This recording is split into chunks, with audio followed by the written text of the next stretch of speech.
Hi everyone, Janie here. Welcome back to my garden, actually my seed starting room.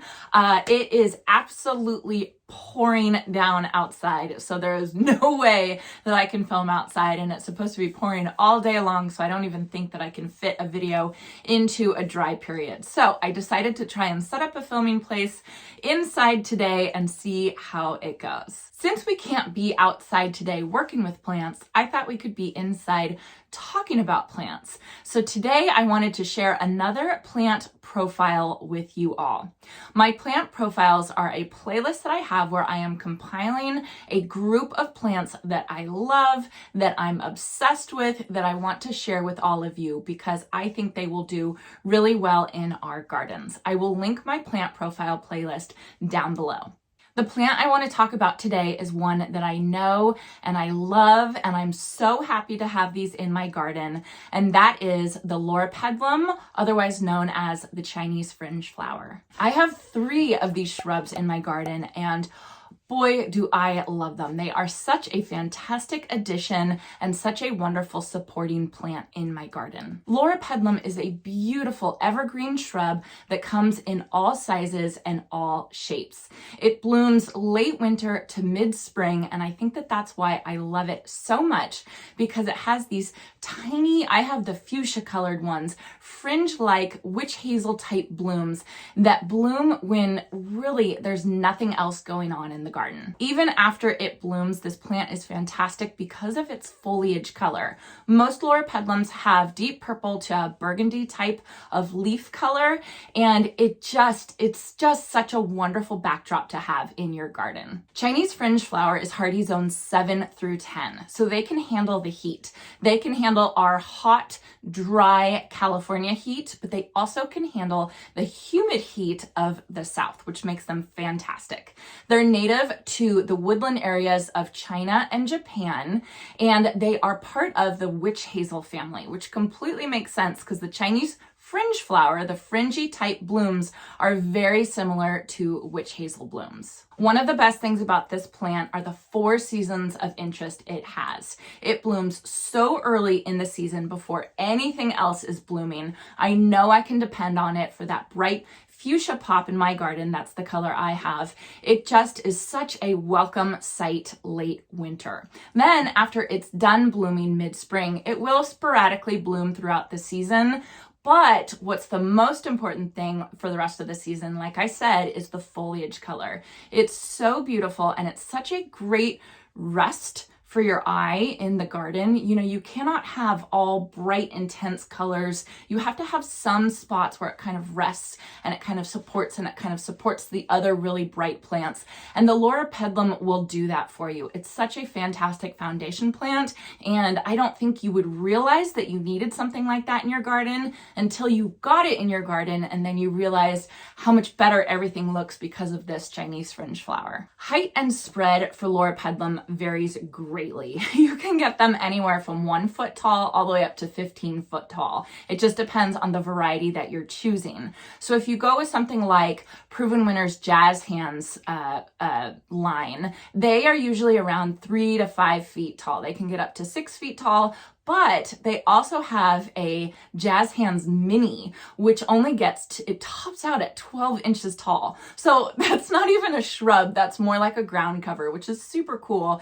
To think to have Loropetalum or Chinese Fringe Flower as a ground cover, I think would be so beautiful. Then you can go with some of the older varieties. Those guys can get up to 10 to 15 feet tall. Perfect for the back of a large garden, you know, to kind of frame all the other plants that are in front of it. As for sun requirements, Chinese Fringe Flower likes full sun to light shade. It's said that it needs at least 6 hours of sun to bloom the best and to have the best foliage color. Now, I live here in zone 9B. We have very, very, very hot summers, and all of my Chinese Fringe Flowers are in full sun, and they do so fantastic. So in the research that I was doing for this plant profile, it did say that if you live in hot zones, you might want to give them some afternoon protection from the afternoon sun.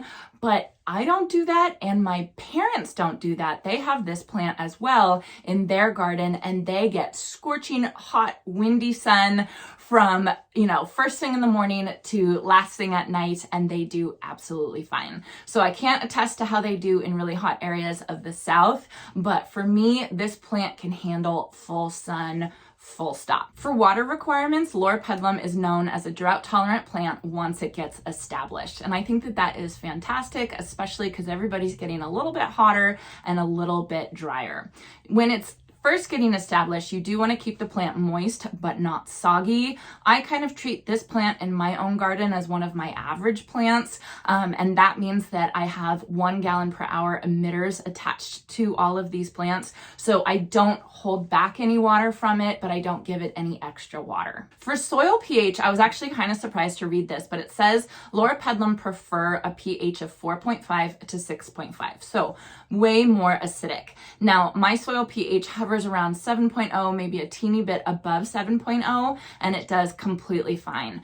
If you do notice some chlorosis, some yellowing of the leaves, your pH might be a little too high for Loropetalum, and you just want to amend your soil with something like some sulfur or acidic fertilizer, which can bring down the pH of your soil, and it might be a little bit happier. It is known to be a deer-resistant plant. So even where my parents live, they recommend this plant as a deer-resistant plant.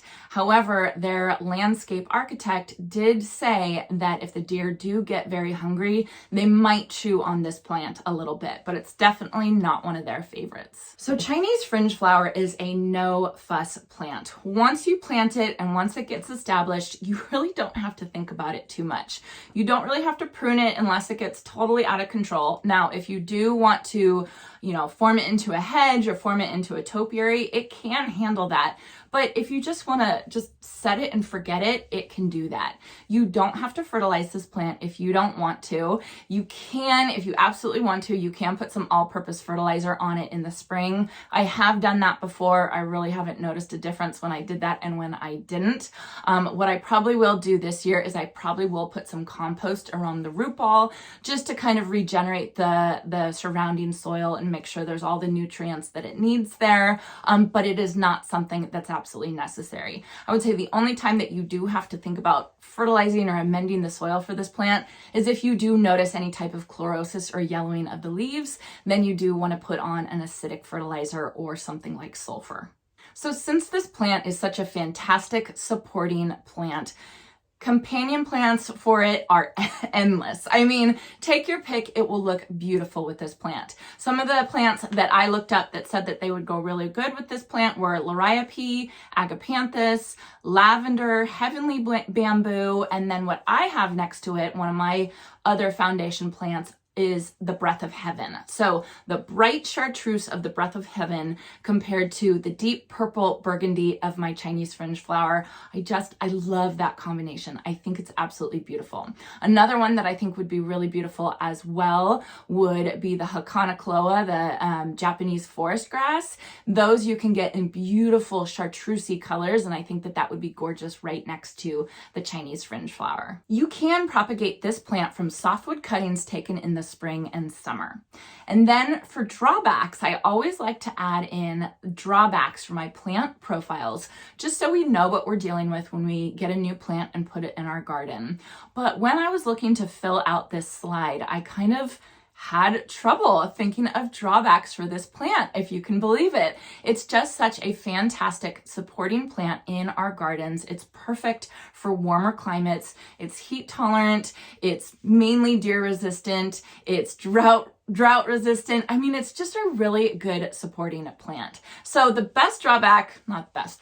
only drawback that I could think of for this plant is making sure that you purchase the right size, the right variety. So because Loropetalum comes in plants all the way from 1 foot tall all the way up to 15 foot tall, you don't want to go to the garden center, see a Loropetalum and grab it and not pay attention to the sizing, because 1 foot versus 15 feet, that's a huge difference. So you don't want to accidentally purchase the 15-foot one and try and put it in a space that can only fit a 3 to 5 foot wide shrub. So really, that's a stretch. That's the only drawback I could think of for this plant. All right, everyone, that is it for my plant profile on Lorapetalum or Chinese Fringe Flower. It is just a fantastic foundation plant. You'd be surprised once you get a plant like this into your garden how necessary it was and how much of a wonderful addition it is to add some variety in the foliage color. It's also so fantastic to have these blooms so early on in the season. Mine are not quite blooming yet, but they're budding up right now. We're in mid-January right now, and I am just so excited. I cannot wait for that beautiful fuchsia color to come. So I hope you all enjoyed this, and I hope you all have a chance to get into your garden today.